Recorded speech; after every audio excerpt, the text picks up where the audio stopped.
우리 사도신경으로 신앙 고백 함께 드리시겠습니다. 나는 전능하신 아버지 하나님 천지의 창조주를 믿습니다. 나는 그의 유일하신 아들 우리 주 예수 그리스도를 믿습니다. 그는 성령으로 잉태되어 동정녀 마리아에게서 나시고 본디오 빌라도에게 고난을 받아 십자가에 못 박혀 죽으시고 장사된 지 사흘 만에 죽은 자 가운데서 다시 살아나셨으며 하늘에 오르시어 전능하신 아버지 하나님 우편에 앉아 계시다가 거기로부터 살아있는 자와 죽은 자를 심판하러 오십니다. 나는 성령을 믿으며 거룩한 공교회와 성도의 구제와 죄를 용서받는 것과 몸의 부활과 영생을 믿습니다. 아멘. 할렐루야. 할렐루야. 여러분을 진심으로 환영하고 축복합니다. 이 시간 앞뒤 양옆 친구 선생님들과 함께 사랑하고 축복합니다 하고 인사드리겠습니다.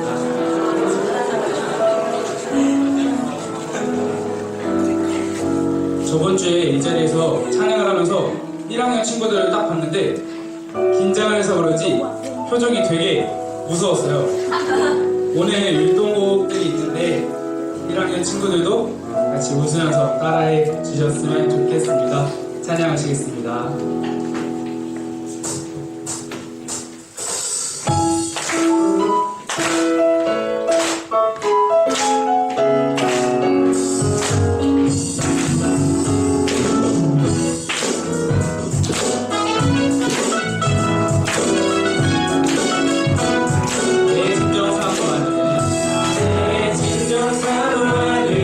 친구가 되신 구주 예수님은 나를 나와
진리에 한 줄이 빛보네 내 몸을 감싸며 주어지는 평안 그 사랑을 느끼네 부르신 곳에서 나는 예배하네 어떤 상황에도 나는 예배하네 부르신 곳에서 나는 예배하네 어떤 상황에도 나는 예배하네 내가 걸어갈 때 내가 걸어갈 때 길이 되고 살아갈 때 삶이 되는 그곳에서 예배하네 내가 걸어갈 때 길이 되고 살아갈 때 삶이 되는 그곳에서 예배하네 부르신 곳에서 예배하네 상황에도 나는 예배하네 상황에도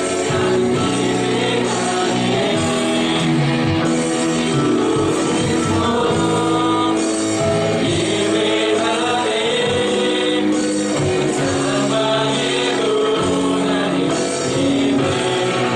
부르신 곳에서 예배하네 상황에도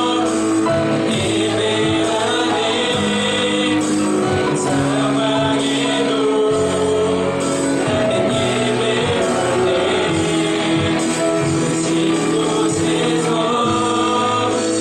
예배하네 상황에도 나는 이 시간 예배를 위해서 나같이 음성을 기도하시겠습니다. 감사합니다. 오늘도 오늘도 예배해 주셔서 감사드리고 함께 예배해 주셔서 감사합니다.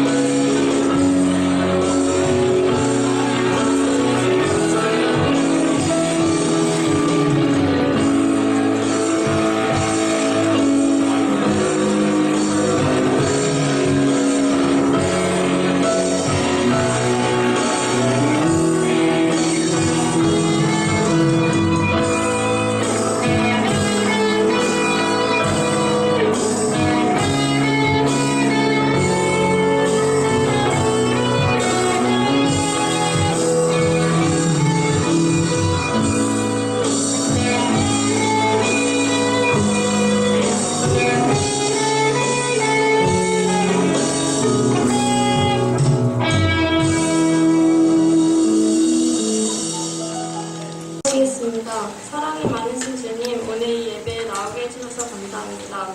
이 예배에 함께하여 주시고 다음 주에 신입승환영회가 있습니다. 많은 신입생 친구들 와서 주님 안에서 형 누나들과 친해지며 중고등부에 적응할 수 있도록 인도하여 주세요. 오늘 설교를 전해주실 이유섭 전도사님께서도 함께하여 주셔서 말씀으로 예배자분들에게 은혜를 전할 수 있도록 해주세요. 그리고 한 주간의 이 말씀 안에서 살 수 있도록 해주시고 예배 처음과 끝을 주님께 맡겨드리오니 사랑 많으신 예수님의 이름으로 기도드렸습니다.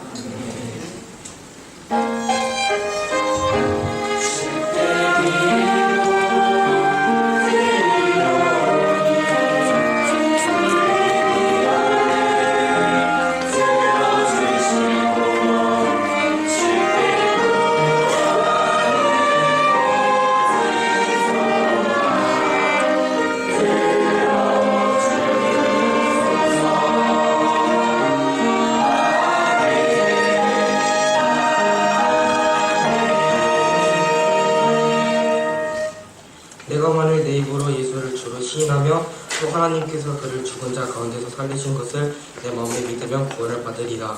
사람이 마음으로 믿어 의에 이르고 입으로 시인하여 구원에 이르느니라. 성령이 이르되 누구든지 그를 믿는 자는 부끄러움을 당하지 아니하리라 하니 유대인이나 헬라인이나 차별이 없음이라 한 분이신 주께서 모든 사람의 주가 되사 그를 부르는 모든 사람에게 부여하시도다. 누구든지 주의 이름을 부르는 자는 구원을 받으리라.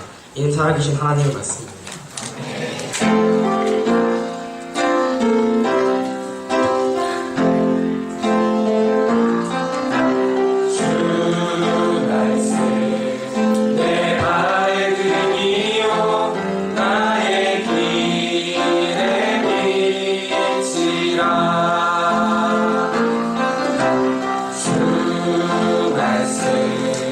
내 발의 등이요 나의 길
오늘도 예배에 나오신 여러분 주님의 이름으로 환영합니다. 이 시간 인사함으로 예배 자리로 나아갔으면 좋겠는데요.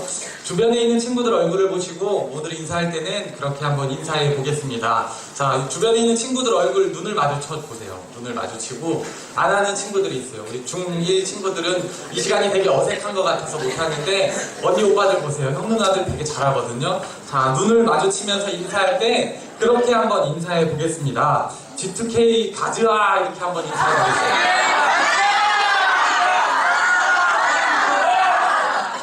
좀 유행어죠. 여러분 가즈아 저도 한번 해봤습니다. 수련회가 얼마 남지 않았어요. 22일부터 24일까지 저희 동계 연합 수련회에 참석을 하게 됩니다. 이 기간만 되면 믿음으로 한 해를 시작하는 게 얼마나 중요한지에 대해서 다시금 생각하게 됩니다. 여러분 한 명도 빠짐없이 G2K 다 참여했으면 좋겠습니다. 당일 신청도 가능하니까요. 아직 신청 안 한 학생들 분들 계시면 목장 선생님들께 꼭 신청해 주시기를 바랍니다. 자, 오늘 말씀의 제목이 주님의 이름을 부르는 자는입니다. 자, 계속해서 우리가 로마서와 함께 동행을 하고 있는데요. 저번 시간에 나왔던 말씀을 간략하게 정리해드리면 이런 것입니다. 저번 시간에 우리는 전적으로 하나님의 선택하신 은혜로 구원받았다라는 것에 대해서 함께 말씀을 나눴습니다. 내가 잘나서, 우리가 잘나서, 예뻐서, 공부를 잘해서도 아니고 그저 하나님께서 우리를 선택해 주셨다라는 것입니다. 그런데 가장 처음 하나님의 선택을 받았던 유대인들은 이 십자가의 복음을 거절하고 그들을 보며 가슴 아파했던 바울에 대해서 저번 시간 말씀을 함께 나눴습니다. 자, 여러분 오늘은 그것의 연장선입니다. 여러분 예수님을 잘 믿으라 주변에서 그렇게 얘기를 합니다. 예수님을 잘 믿으라. 여러분 예수님 잘 믿으세요 이렇게 들으면 어떻게 생각을 하세요? 예수님 잘 믿는 게 뭘까요? 혹시 누가 얘기해 줄 수 있어요? 예수님 잘 믿는 게 뭘까요? 주변에서 잘 믿어라 잘 믿어라 하는데 그럼 예수님 잘 믿는 게 정말 뭘까요? 아무도 없나요? 마음속으로 외치고 있나요? 자, 여러분 예수님을 잘 믿으라고 하면 흔히 우리가 쉽게 생각하는 것 중에 하나가 이런 것이지요. 교회를 열심히 다니는 말로 생각을 해요. 예수님 잘 믿어라 이렇게 하면 교회를 열심히 다녀라 라는 말과 동일하게 생각을 합니다. 그러나 여러분 교회를 열심히 다니는 것도 참 중요한데 여러분 열심히 하는 것보다 더 중요한 것은 바른 방향이라는 것입니다. 여러분 괴테가 유명한 말을 남겼죠. 인생은 속도가 아니라 뭐라고요?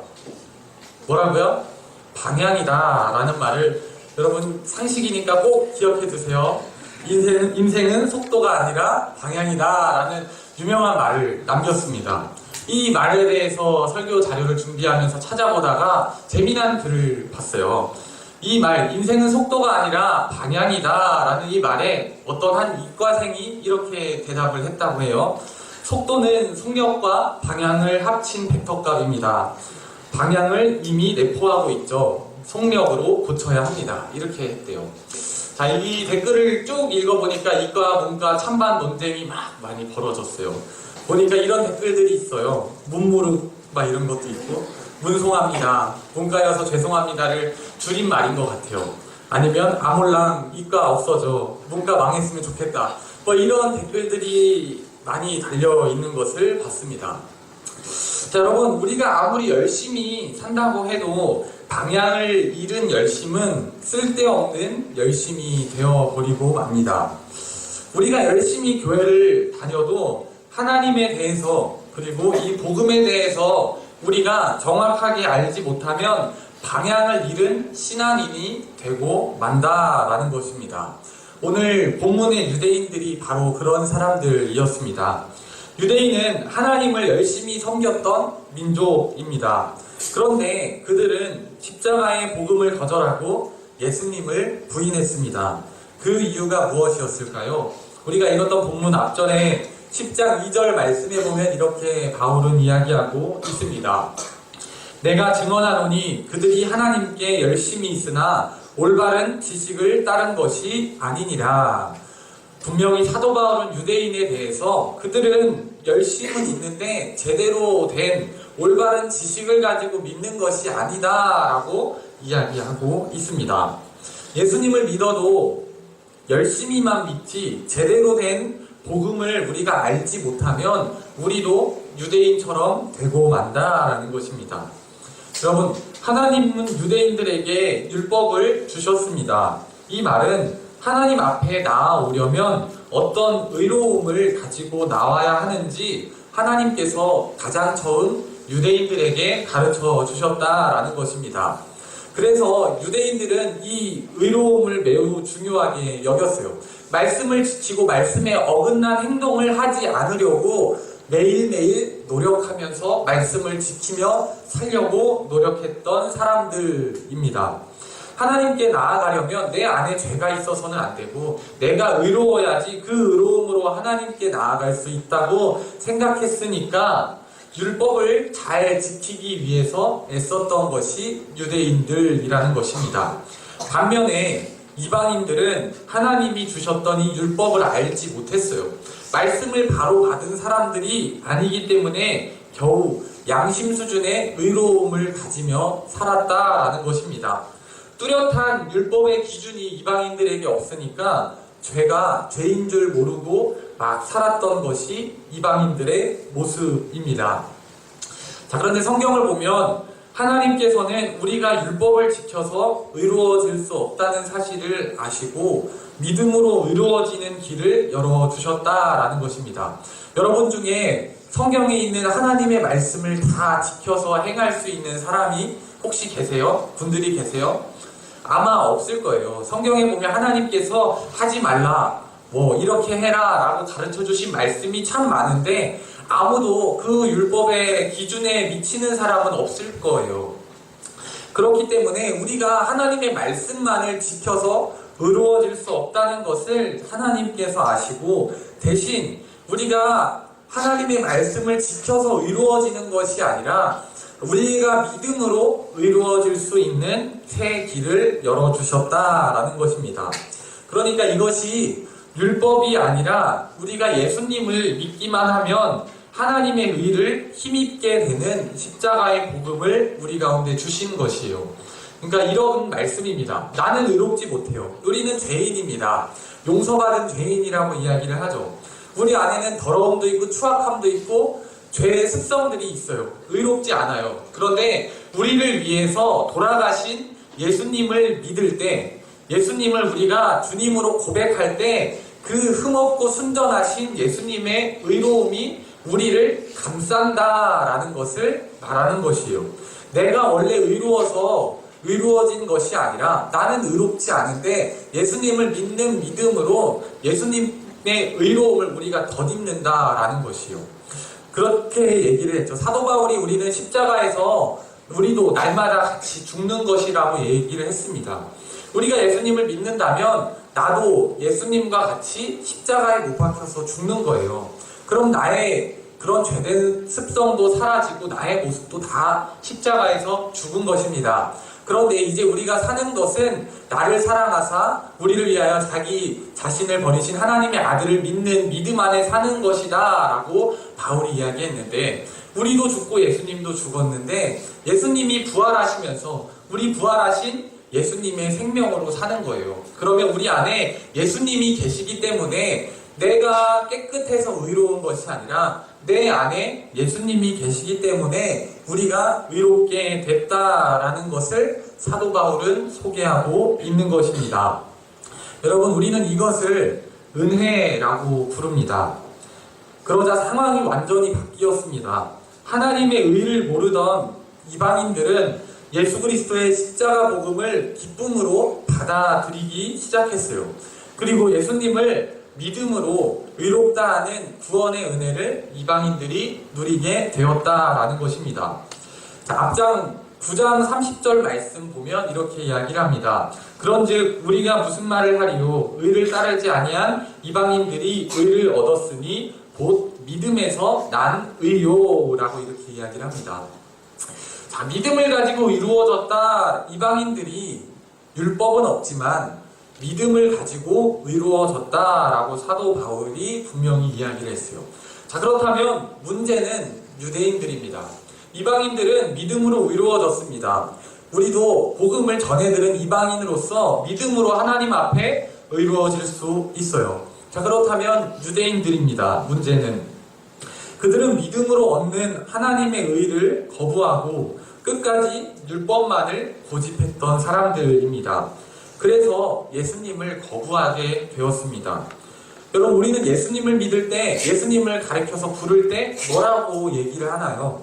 아까 찬양대 찬양의 맨 마지막 찬양의 가사처럼 우리는 예수님을 가리켜서 구원자, 우리의 그리스도라고 고백을 합니다. 여러분, 예수 그리스도라고 이야기를 하잖아요.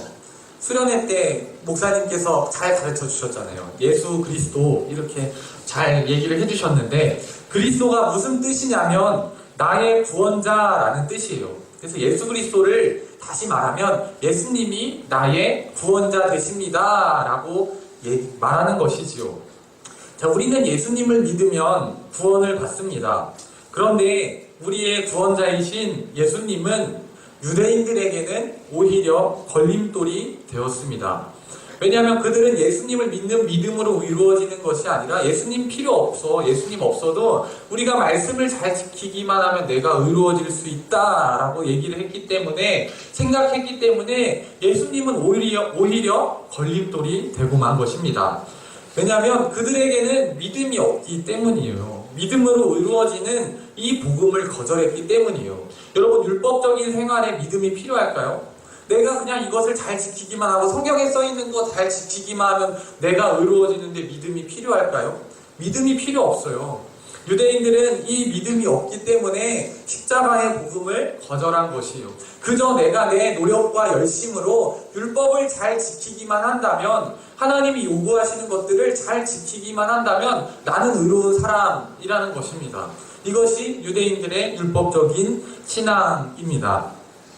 자, 그래서 유대인들처럼 율법을 지켜서 의로워지려는 사람들을 가리켜서 우리는 율법주의 신앙이라고 이야기를 합니다. 이런 것이지요.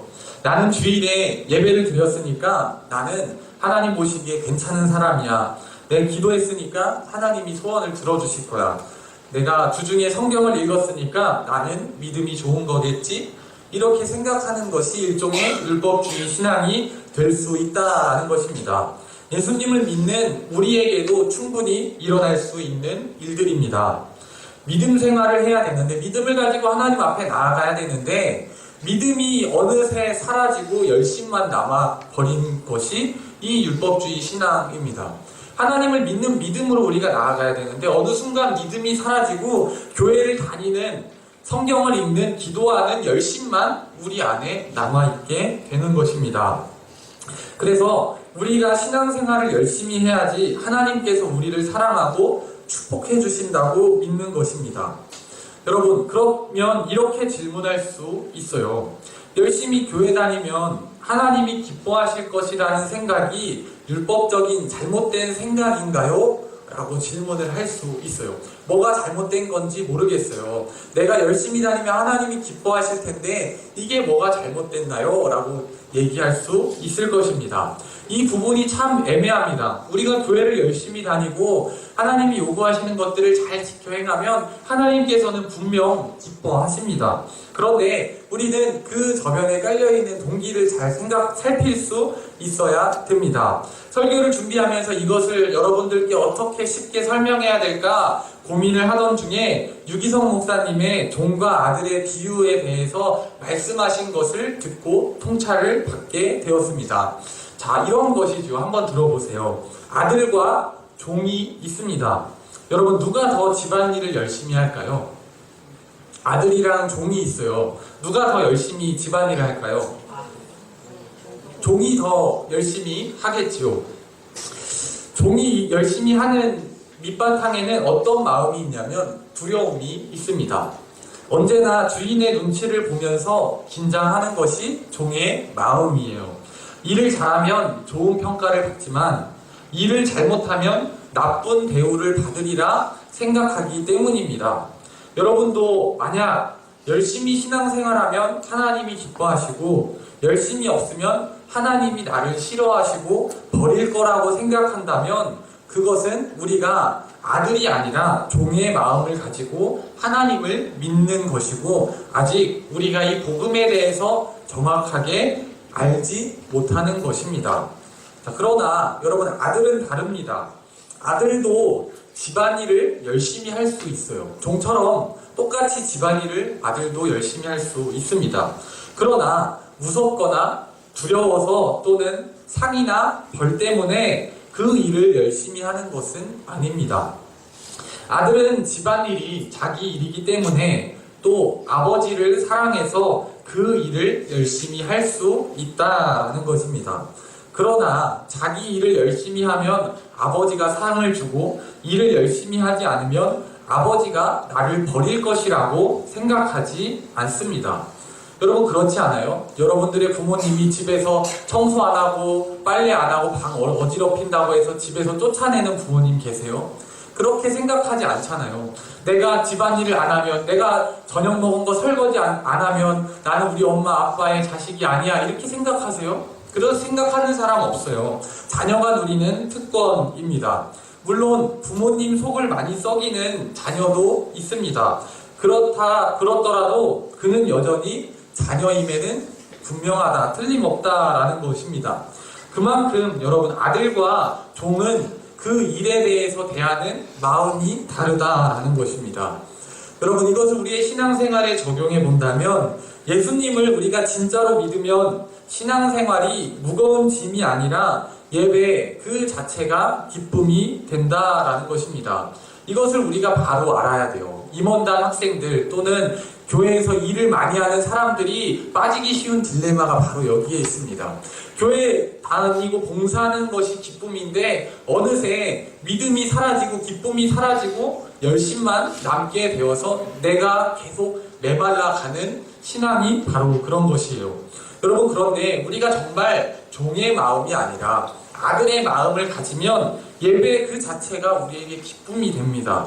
한 주간 살아간다는 것이 쉽지는 않지만 우리는 예배드리는 힘으로 한 주간을 살아갈 수 있게 된다라는 것입니다. 이것이 자녀된 자들 그리고 다른 방향을 가진 믿음을 가지고 사는 사람들이 누리는 특권이라는 것입니다. 로마서 10장 9절에서 10절 말씀 함께 보시면 이렇게 이야기를 합니다. 내가 만일 내 입으로 예수를 주로 시인하며 또 하나님께서 그를 죽은 자 가운데서 살리신 것을 내 마음에 믿으면 구원을 받으리라. 사람이 마음으로 믿어 의에 이르고 입으로 시인하여 구원에 이르느니라 라고 바울이 이야기했어요. 여기서 구원을 얻는다라는 이 말은 단순히 우리가 죽고 나서 천국에 간다는 것만을 말하는 것이 아닙니다. 여러분 예수님 믿으면 천국 가요 라고 많은 사람들이 이야기를 하는데 정말 복음을 믿고 예수님을 믿고 단순히 죽어서 천국에만 간다면 여러분 저는 이 복음 이렇게 신앙생활하는 여러분이 바울이 얘기했던 것처럼 제일 불쌍한 사람이라고 생각합니다. 왜냐하면 이런 것이죠. 세상에서 나 하고 싶은 대로 막 살고 재미있게 살다가 죽기 전에 예수님이 저의 구원자입니다 라고 믿고 천국 가면 되죠. 그래 이 땅에서 괜히 나 할 거 누리고 싶은 거 다 못 누리고 절제하면서 신앙생활 할 이유가 전혀 없습니다. 그런데 여기서 구원을 받는다라는 것은 단순히 우리가 죽어서 천국만을 가는 것을 뜻하지 않아요.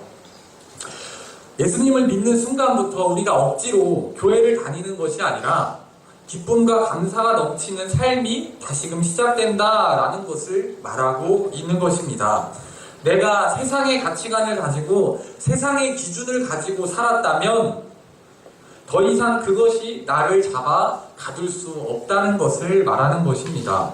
세상의 기준으로 내가 흙수저이고 내가 공부를 잘 못하고 내 외모가 뛰어나진 않더라도 여전히 우리는 하나님의 자녀로서 하나님의 가능성을 가지고 세상을 살아갈 수 있다라는 것입니다. 그렇게 살아가게 된다는 것을 말해요. 지금 내 모습은 세상의 기준으로 별 볼 일 없지만 내 안에 하나님의 자녀로서의 가능성이 있기 때문에 세상이 요구하는 대로 사는 것이 아니라 그저 내게 주어진 길, 하나님께서 보여주신 그 길, 그 비전을 따라서 묵묵히 살아가게 된다라는 것입니다.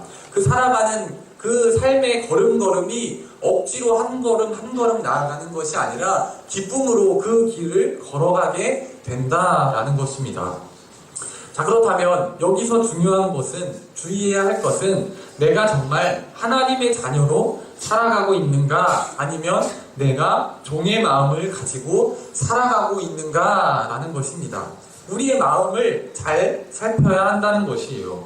우리는 오늘 본문의 13절의 말씀처럼 예수님을 믿는 우리는 주님의 이름을 부르는 자입니다.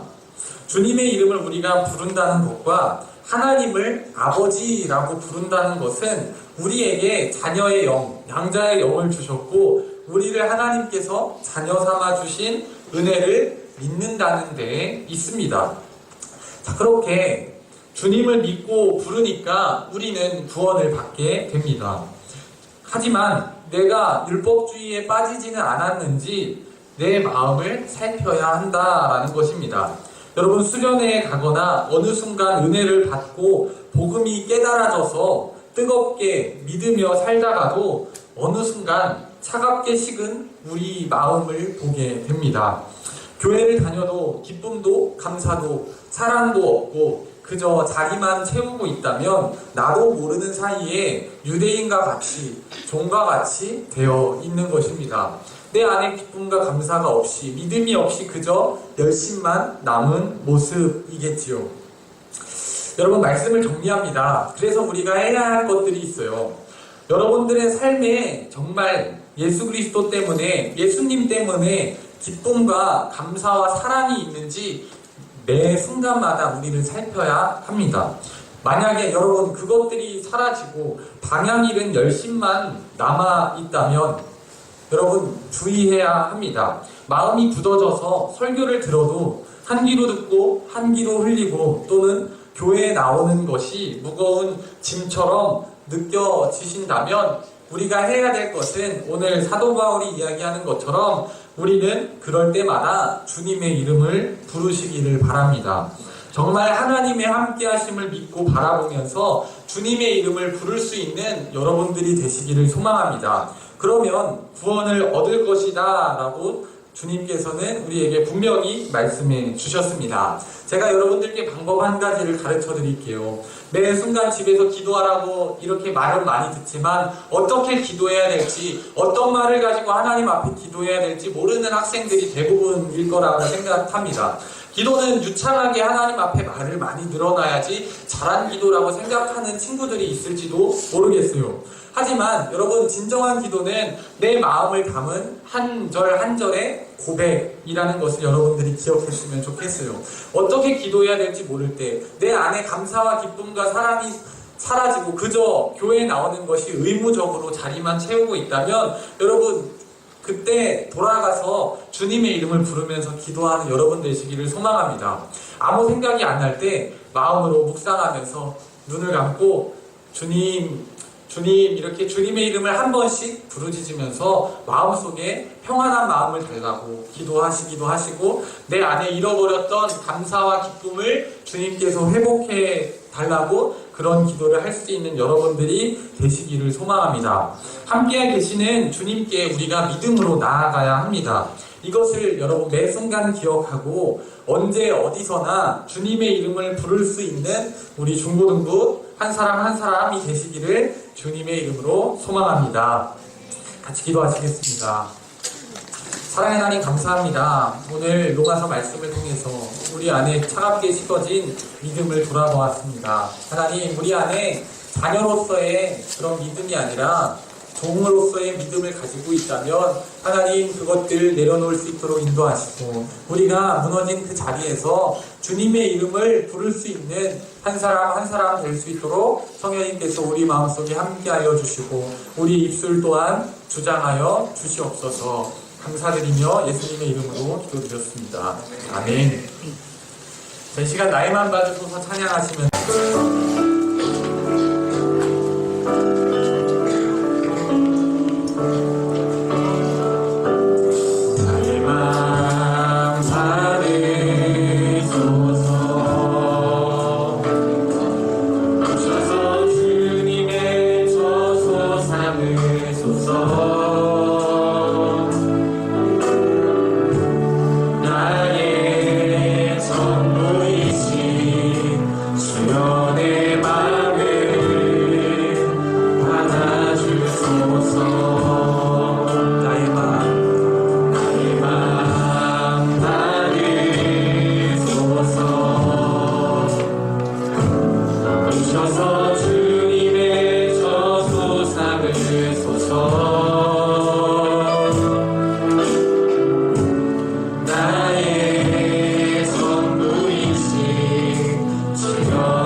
예물 위해서 한 번 더 같이 기도하시겠습니다. 사랑의 하나님 감사합니다. 한 주간 우리 삶 속에서도 주님 동행하여 주시고 오늘도 예배당에 나와서 주님께 기도하고 말씀을 듣게 하시네 은혜 감사합니다. 또한 우리의 각자의 기도 제목에 신실하게 응답하셨던 주님, 이 시간 우리의 모든 감사를 담아서 주님께 귀한 예물을 드리고 우리의 마음을 다해서 하나님 앞에 찬양을 드렸습니다. 하나님 드려진 손길과 우리의 마음을 보시고 돌아오는 한 주간 삶 속에서 주님 때문에 살아갈 수 있는 힘을 주시고 잃어버렸던 감사와 기쁨을 회복시키는 은혜가 우리 삶의 자리 가운데 함께 하시기를 주님 동행하여 주시옵소서. 드려진 예물 가운데도 함께 하여 주셔서 이 예물이 쓰이는 곳마다 주님의 사랑이 넘쳐나게 하시고 헛된 곳에 쓰이지 않는 귀한 예물 드릴 수 있도록 거룩하게 구별하여 주시옵소서. 감사드리며 예수님의 이름으로 기도드렸습니다. 자리에서 일어나셔서 파송의 선포 같이 하시겠습니다. 사랑하는 여러분, 복음을 들고 세상에 나가 그리스도의 평화를 심으십시오. 아멘.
같이 하시겠습니다.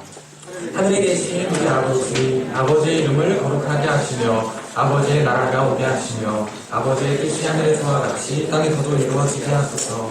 오늘 우리에게 일용할 양식을 주시고 우리가 우리에게 잘못한 사람을 용서하여 준 것 같이 우리를 용서하여 주시고 우리를 시험에 빠지지 않게 하시고 악에서 구하소서. 나라와 권능과 영광이 영원히 아버지의 것입니다. 아멘.